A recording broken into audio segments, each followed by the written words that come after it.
I'm 24 now, but this whole mess began a couple of years ago. Back then, I was in this relationship with a guy I met in college. Let's call him Jake. We hit it off pretty quickly. He seemed nice, thoughtful, and we had a lot in common. At first, things were going great. I mean, I was head over heels for him, and I thought this was the guy I was going to marry one day. So naturally, after about a year together, I decided it was time to introduce him to my family. Now, my family's a little, let's say, traditional. We're from a pretty conservative culture, and they have strong opinions about who you should date, how you should date, and when you should get married. They weren't thrilled when they met Jake. It wasn't like they were rude to him or anything, but I could tell they didn't really like him either. They didn't say much, just kinda gave me that "are you sure about this guy" look.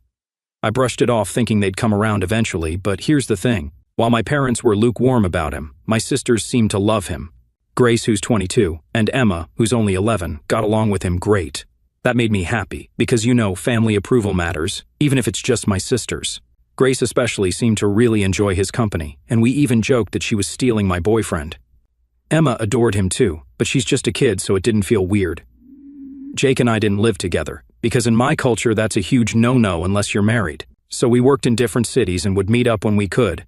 But I thought things were solid between us. I trusted him completely, why wouldn't I? He was my boyfriend, and he seemed to get along with the people closest to me. What could go wrong, right? Well, 3 months after Jake met my family, things took a turn. I was over at his place for the weekend. We'd had a normal day, nothing special. Grabbed food, watched a movie, the usual. He went to take a shower and his phone buzzed. Now, I'm not the type to go snooping through someone's phone. I really believe that if you trust someone, there's no need for that. But something that day just didn't sit right with me. His phone kept buzzing and I don't know why, but I picked it up. Maybe part of me already knew something was off, or maybe I was just curious. When I unlocked it, I saw a message from Grace. At first, I didn't think much of it. I mean, she's my sister. But when I opened the chat, my heart basically stopped. The messages weren't normal. They were flirty, like "let's hook up" level flirty. I couldn't believe what I was seeing. My sister and my boyfriend. I started scrolling up through the conversation and it got worse. There were months of this stuff, late-night messages, inside jokes that I didn't know about, and even plans to meet up behind my back. I felt sick, like how long had this been going on? The person I trusted most and my own sister. I took screenshots of everything. My hands were shaking and I couldn't think straight, but I knew I needed proof. I sent the screenshots to myself and just left his place without saying a word. I didn't wait for him to get out of the shower. I didn't give him the chance to explain or lie to me. I just bolted. As soon as I got home, my phone started blowing up with calls and texts from Jake. He must have realized something was wrong when he saw that I'd left. I ignored everything. I couldn't even look at my phone without wanting to scream. Eventually, I sent the screenshots to our friend group's chat and blocked him. I didn't care about the fallout at that point. I was done. I had no patience for lies or betrayal. But what hit me the hardest was Grace. I mean, Jake's betrayal hurt like hell, but Grace, that was another level of pain. She wasn't just my sister. We grew up practically inseparable. With our parents being absent and wrapped up in their own world most of the time, Grace and I had always leaned on each other. We were only 2 years apart and we had always been there for each other, or so I thought. The next morning I couldn't take it anymore. I packed a bag and flew straight back home to confront her. I didn't care what kind of scene I was about to make. This was bigger than just a fight. It felt like my whole world was crashing down. When I walked into my parents' house, Grace was there like nothing had happened, just sitting at the kitchen table scrolling on her phone. I slammed the screenshots down on the table in front of her. Our mom and dad were both there too. Grace didn't even try to deny it. She just looked at the messages and shrugged, like it was no big deal. She actually said, "Yeah, I did it, so what?" I wanted to scream. How could she act like this didn't matter? Like she hadn't just destroyed our relationship for good. My mom lost it. She slapped Grace across the face, something I had never seen her do. My dad was furious too, yelling at Grace, telling her to get out of the house. He gave her a week to move out, and I thought that was it. I thought maybe this was the end of all the drama, but 2 days later, Grace dropped another bomb on us. She was pregnant with Jake's baby. I couldn't believe what I was hearing. This had gone from bad to worse in a matter of days. My parents, who had been so angry with her, suddenly softened up. They couldn't stay mad at her once they knew she was pregnant. And just like that, the whole dynamic shifted. It was like Grace was off the hook just because she was having a baby. My parents started talking about how they couldn't abandon her now, how they had to support her no matter what she did. That's when I snapped. I told them all exactly what I thought, how they were enabling her, how this was all messed up. They tried to tell me to calm down, that I was overreacting, but I couldn't take it anymore. I grabbed my stuff, told them to never contact me again, and I left. The only one I didn't block was Emma. She's just a kid, and I didn't want to cut her off too. 2 weeks later, my mom somehow got a new number and sent me a wedding invitation. Jake and Grace were getting married, and my mom had the nerve to act like I should be there for family unity or whatever. I told her to get lost and blocked her again. That's how it all began. I thought the worst was behind me, but little did I know the real mess was only getting started. After all that went down with Grace, my ex, and my parents, I thought cutting them off would give me some peace. Turns out life had other plans. I wasn't speaking to anyone except Emma, and I was trying to just move forward with my life, you know. But of course, things never go that smoothly when you've got a family like mine. About 2 months after I blocked everyone, I started hearing things through the grapevine. A cousin of mine who I stayed in touch with mentioned that Grace was having a baby shower and my parents were throwing it. Apparently, they had invited a ton of people. Like it was some huge celebration. At first, I wasn't surprised. I figured they'd make a big deal about it since they were acting like Grace was some kind of victim. But then my cousin hit me with something that really got under my skin. She told me they had started telling people that I was the one who abandoned the family and Grace was the good daughter who was trying to keep the family together. Seriously? After everything she did, she was somehow the hero of this story now. I was so mad I wanted to call my mom and just let her have it, but I knew better than to get dragged back into all that. I stayed quiet, tried to keep my head down, but that didn't mean I wasn't fuming on the inside. The nerve they had to spin this whole thing around like I was the problem. A few days later, I got a text from Emma. She was just giving me an update on how things were going at home, but she also dropped something I wasn't ready for. My mom had apparently been going around telling people that I needed to get married soon. Not for any real reason, just because she didn't want people gossiping about how Grace, the younger sister, was getting married and having a kid before me. Like, what? I hadn't even spoken to them in months, and now they were worried about my reputation? It was ridiculous, but that's how my mom's mind worked. Everything was about appearances. She didn't care about what Grace did to me. No, the bigger issue was how it looked to other people. I wasn't living my life on her timeline, and that was apparently some huge scandal. Yeah, that made me furious, but more than that, it made me sad. It was like nothing I ever did was going to be enough for them. Even when I cut them off, they still found a way to control the narrative, to make me look like the bad guy. So fast forward a bit. Grace's wedding happened. Obviously, I didn't go, but I heard all about it from my cousin. Apparently, it was this big, fancy thing. My parents went all out even though Grace was barely a few months pregnant. They made sure to cover up the whole scandal by telling everyone they were just being responsible, getting married quickly so the baby wouldn't be born out of wedlock. My cousin told me my parents were telling everyone I didn't show up because of work commitments. Yeah, right. But you know what really hit me hard? It wasn't just that they were lying to cover up their own embarrassment. It was that they were still pretending everything was perfect. Like they couldn't even admit that their family was falling apart. They couldn't just be real about what was happening. Instead, they had to put on this fake show for everyone else. I was done with them at this point, but hearing about all this still stung. It was like they were erasing me from the family narrative completely. Anyway, time passed and I tried to move on. I threw myself into work and focused on building a life for myself. For a while, things were quiet. I wasn't hearing much from my family, and I figured maybe they had finally just left me alone, but of course, that's not how it works in my family. One night, I got a call from Emma. It was late, and I was about to go to bed, but something about the way the phone rang gave me a bad feeling. When I picked up, Emma was crying. She could barely get the words out, but eventually she told me that our dad had passed away. I was stunned. I mean, I didn't have the best relationship with him, but still, he was my dad. What really pissed me off, though, was that it was Emma who had to call me. My mom didn't even bother. I hadn't heard a word from her. Emma told me that our dad had been sick for a while, but they hadn't told me. My mom decided to keep it from me because she didn't want to stress me out. Can you believe that? My own father was sick and they didn't think I had the right to know. The next morning, I booked a flight back home. I didn't care about all the drama anymore. I just wanted to be there for Emma. When I showed up at my parents' house, it was like walking into a battlefield. My mom and Grace were there, and the first thing they did when they saw me was start yelling. They accused me of only coming back for the money, like that was the only reason I'd want to be there. Grace was especially nasty, calling me selfish, saying I abandoned them when they needed me most. I didn't even get the chance to grieve. Everyone was so focused on the inheritance, on who was getting what, that they barely even talked about Dad. It was disgusting. And as if things weren't bad enough, when they read the will, all hell broke loose. Turns out Dad had left me the largest share of his assets. I was shocked. I wasn't expecting anything from him, especially after how things had gone down, but there it was in writing. I got 40%, Emma got 30%, Mom got 20%, and Grace, she got 10%. You'd think I'd feel relieved, right? Like finally some justice. But honestly, it just made things worse. Grace and her husband lost it. They started demanding that I give up my share, saying I didn't deserve it, that Grace needed the money more because of her kid. They even threatened to take me to court over it. I knew they didn't have a legal leg to stand on, but the fact that they were willing to go that far just showed how greedy they were. It was all about money to them. They didn't care about family or what was right, they just wanted to get their hands on whatever they could. I told them I wasn't giving up anything, and that's when things got nasty. Grace's husband started making threats, saying I'd regret it if I didn't do what they wanted. I knew it was all just talk, but still, it was unsettling. I was already dealing with the loss of my dad, and now I had to put up with this crap on top of it. It was too much. After the will reading, I went back to my hotel to clear my head. I thought about everything that had happened, all the lies, the betrayal, the greed, and I realized something. I wasn't going to let them push me around anymore. I'd spent too long letting my family control my life, and it was time to stand up for myself.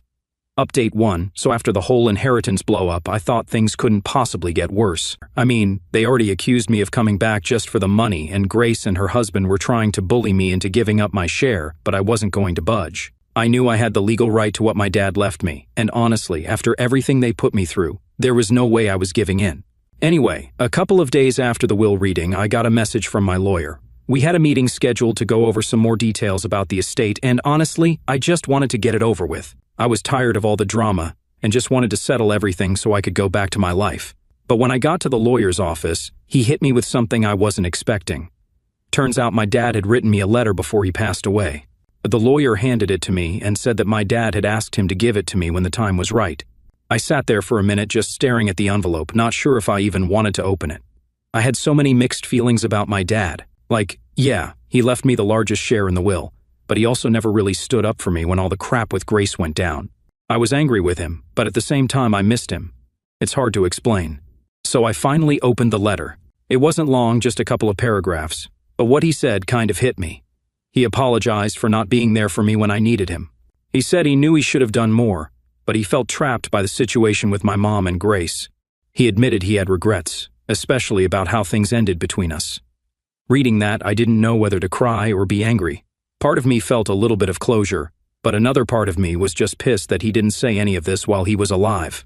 After reading the letter, the lawyer and I went over a few more things about the estate, but my mind was elsewhere.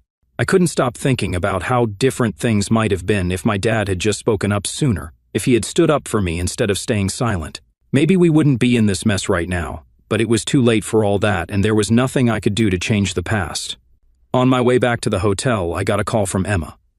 She was really upset because apparently Grace had been saying some pretty nasty things about me around town.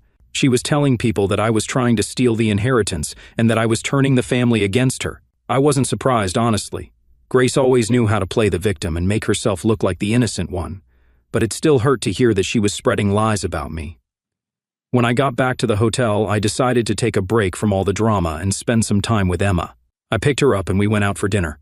We talked about everything that had been happening, and I tried to reassure her that none of this was her fault. She was just caught in the middle of all this, and I hated that she had to deal with it. But the next day, things took another turn for the worse. I woke up to a bunch of missed calls and texts from unknown numbers. At first, I thought it was just spam, but then I started reading the messages. They were all threatening, calling me names, and accusing me of trying to tear the family apart. Someone even said they were going to make me pay if I didn't back down. I had no idea who was behind it, but I had a feeling Grace's husband was involved.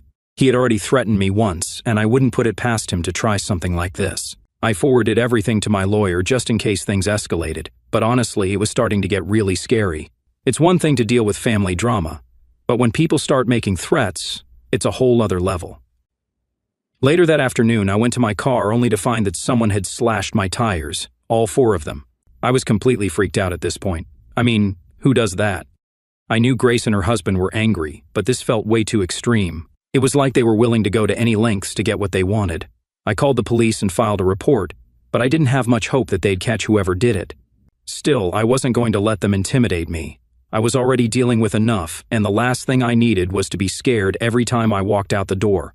I talked to the hotel staff and they beefed up security around the property, so that made me feel a little better. But it was clear this wasn't going to end anytime soon. A few days later, we had another meeting with the lawyer to finalize some things with the estate. Grace and her husband were there, and the tension in the room was thick. They barely said a word to me, but the glares they were giving me said enough. At the end of the meeting, Grace's husband pulled me aside and told me I was making a huge mistake by not giving up my share. He said I'd regret it and that this wasn't over. I didn't even bother responding, I just walked away. I wasn't going to let him scare me into doing something I didn't want to do. But deep down I knew this wasn't the end of it. Grace and her husband weren't going to stop until they got what they wanted, and I had to be prepared for whatever came next. That night, I sat down and thought about everything that had happened since my dad passed. The lies, the threats, the vandalism. It was all so exhausting. I just wanted it to be over. I wanted to move on with my life and leave all this behind, but I knew that wasn't going to happen as long as Grace and her husband were around. Still, I wasn't going to give up. I'd been through too much to let them push me around now. They could make all the threats they wanted, but I wasn't backing down. This was my life, my inheritance, and I was going to fight for what was mine. And if they thought they could scare me into submission, they were in for a rude awakening. Update 2. Things didn't calm down after that last meeting with the lawyer. If anything, they got worse. Grace and her husband were getting more and more desperate, and honestly, it was starting to feel like I was in the middle of some bad movie. The threats kept coming, the nasty texts from random numbers didn't stop, and I was just mentally drained.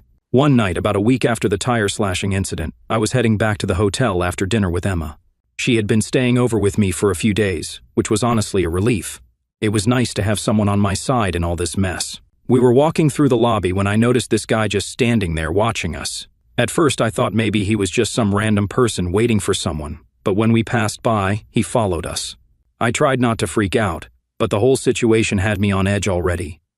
We got into the elevator, and as soon as the doors closed, I looked at Emma. "Did you see that guy?" I asked. She nodded, looking just as nervous as I felt. "Yeah, he was staring at us." We got to our room and I immediately called the front desk to report the guy. They said they'd check the cameras and send someone up to patrol the floor, but still it didn't make me feel much better. This whole thing was getting way too close for comfort. I couldn't shake the feeling that Grace's husband was behind this somehow. I mean, who else would go to these lengths just to scare me? That night I barely slept. Every little noise had me jumping out of bed, convinced someone was trying to break in or worse. It was like living in a nightmare, and all I could think about was how to make it stop. The next morning I decided I needed to take some serious action. I called my lawyer and told him everything about the threats, the weird guy in the lobby, the slashed tires. He agreed that things were getting out of hand and suggested we get a restraining order against Grace's husband. It wasn't something I wanted to do, but at that point it felt like the only option.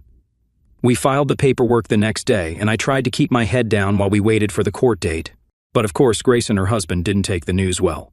The texts ramped up again, this time with more threats about how I'd regret this, and how they'd make sure I paid for everything. It was exhausting, but I was done being scared. They could throw whatever they wanted at me, but I wasn't giving in. A few days later, the court date for the restraining order came around. I showed up with my lawyer, and guess who else was there? Grace and her husband, of course. They looked smug, like they thought this whole thing was a joke.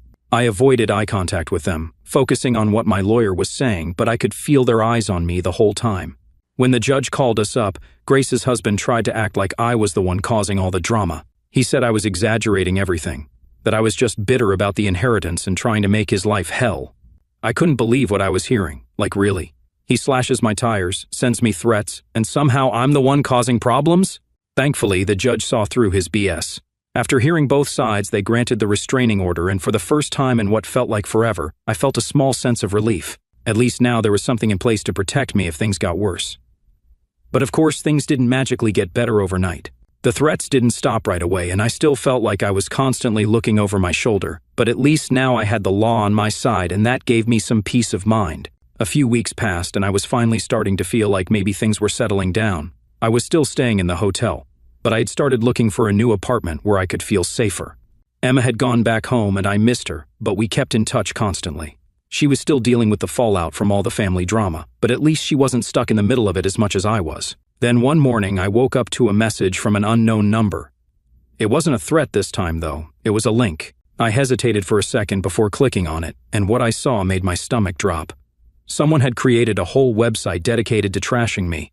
I'm talking lies, half-truths, and just pure nastiness. They were painting me as this selfish, greedy person who was tearing the family apart. There were even photos of me from the funeral looking cold and heartless according to the captions. I couldn't believe what I was seeing. This was next level crazy. I immediately called my lawyer and sent him the link. He told me to screenshot everything, which I did, and then we started the process of getting the website taken down. It was just another reminder that Grace and her husband weren't going to stop until they got what they wanted. But at this point, I was so tired, I didn't even care what they threw at me anymore. I just wanted it to be over. That night, I talked to Emma again. She was upset about the website and wanted to help, but there wasn't much she could do. I didn't want her getting caught up in all this any more than she already was.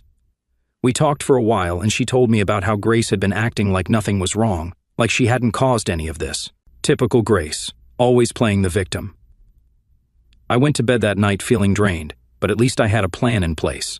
The website would get taken down, the restraining order was in effect, and I had people on my side. I wasn't alone in this, even though it felt like it sometimes. The next day, I woke up to an email from my lawyer saying the website had been taken down. Finally, some good news. It felt like a small victory in this endless battle, but I'd take what I could get. I knew Grace and her husband weren't going to give up easily, but at least now I had some control over the situation. As I sat in my hotel room that morning, sipping on my coffee and trying to wrap my head around everything that had happened, I realized something. I wasn't scared anymore. I was angry, yes, but the fear that had been hanging over me for weeks had started to fade. I wasn't going to let them control my life anymore. They could try all they wanted to drag me down, but I wasn't backing down. Not now, not ever. Update 3, so here we are at the final stretch, and I thought maybe things were going to finally settle down after the court win, but nope, my family drama had other plans. I mean, I knew Grace and her husband weren't going to back off that easily, but even I couldn't have guessed how far they'd take it this time. It started about 2 weeks after the court hearing. I was starting to feel a little more relaxed, like I could finally breathe again without constantly looking over my shoulder. I was even thinking about moving out of the hotel and into an apartment, something more permanent. But then something weird happened. One morning I got a package delivered to my hotel. It didn't have a return address, which should have been my first clue that something was off. I opened it up and inside was this old, beat-up notebook. At first I thought it was just junk, maybe some random person sent the wrong package or something. But then I opened it up and that's when things got creepy. The entire notebook was filled with handwritten notes about me. I'm talking pages and pages of scribbled messages, all about my life, my family, and even things about my dad's will. Some of the notes were dates and times of where I'd been, who I'd been with, even places I'd gone with Emma. Someone had been keeping tabs on me, and it was all laid out right there in front of me. I felt a chill go down my spine. Who would send me this? Was it some sort of twisted intimidation tactic from Grace's husband? I mean, they'd already tried the threats, the vandalism, even the weird phone calls, but this was different. This felt way more personal, like someone was watching me, tracking my every move. I called my lawyer immediately and sent him photos of the notebook. He was just as freaked out as I was and told me to report it to the police, which I did. They took the notebook as evidence, but I wasn't holding my breath for anything to come of it. The police had their hands full with a million other things, and honestly, I didn't think they'd figure out who was behind this anytime soon. After that, I tried to keep a low profile, staying in my hotel room most of the time and only going out when I absolutely had to. Emma was still calling me regularly, and she was worried too. She had no idea who could be behind the notebook either, but she suspected Grace's husband just like I did. Then one evening, as I was heading back to my room after grabbing some food, I noticed something out of the corner of my eye. That same guy from the hotel lobby weeks ago, the one who had been watching Emma and me, was back. He was standing near the elevators pretending to scroll through his phone, but he was definitely keeping an eye on me. I felt my heart start to race, but I played it cool. I walked right past him pretending like I didn't notice anything, but I could feel his eyes on me the whole time. Once I got into my room, I locked the door and immediately called hotel security. They said they'd check the cameras and send someone up to do a sweep of the floor, but honestly, I didn't feel safe there anymore. I called Emma that night and told her everything. She was scared, which made me even more anxious. I hated that she was caught up in all this, that she had to deal with the fallout of Grace's mess, but I promised her I'd be careful, and we made a plan to meet up the next day so we could figure out what to do next. The following day, I met Emma at a cafe downtown, away from the hotel. We sat there for a couple of hours talking about everything. She told me more about what had been going on with Grace at home, how she was acting like nothing was wrong, like she hadn't just tried to take me to court over the will. It was infuriating, but it didn't surprise me. Then Emma dropped something on me that I wasn't ready for. She said Grace's husband had been asking around about my whereabouts, trying to figure out where I was staying. That's when it hit me. The guy at the hotel, the notebook, all of it. They were keeping tabs on me, and they were probably planning something worse. I knew I couldn't stay at the hotel anymore. It wasn't safe. And if Grace's husband had people watching me, it was only a matter of time before things escalated. So that night, I packed up my things and checked out of the hotel. I didn't tell anyone where I was going, not even Emma, just in case. I booked a room at a different hotel on the other side of town, hoping that would throw them off for a while. The next couple of days were quiet.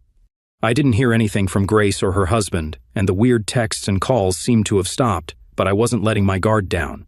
I knew better than that by now. Then out of nowhere, I got a call from my lawyer. He had some news that caught me completely off guard. Grace's husband had been arrested. Apparently, he'd been caught trying to break into my old hotel room. I didn't know what he was planning to do, but whatever it was, he got busted before he could follow through. I felt a mix of relief and anger. Relief that he was finally out of the picture, but anger that it had come to this. I mean, what kind of person goes that far just for some inheritance money? It was insane. The police told me they were investigating and I'd probably have to go to court again to testify, but at least now I knew I was safe, at least for the time being. After that, things finally started to calm down. The police kept me updated on the case, and my lawyer was confident that Grace's husband wouldn't be able to pull anything like this again, not with the charges he was facing. I moved into a new apartment a few weeks later, somewhere Grace and her husband didn't know about. I kept in touch with Emma, of course, but I made sure she didn't tell anyone where I was living. I wasn't taking any chances. It's been a few months now, and while I'd like to say everything is back to normal, I don't think it ever will be. There's still a part of me that's always on edge, always looking over my shoulder, wondering if Grace or her husband will try something again. But for now, I'm just trying to move on with my life, to rebuild after everything they put me through. Looking back, I can't believe how far this all went. It started with Grace betraying me with my boyfriend, and somehow it escalated into threats, court battles, and restraining orders. But through it all, I've learned something important. I'm stronger than I ever thought I was, and no matter what, I'm never letting anyone take advantage of me again.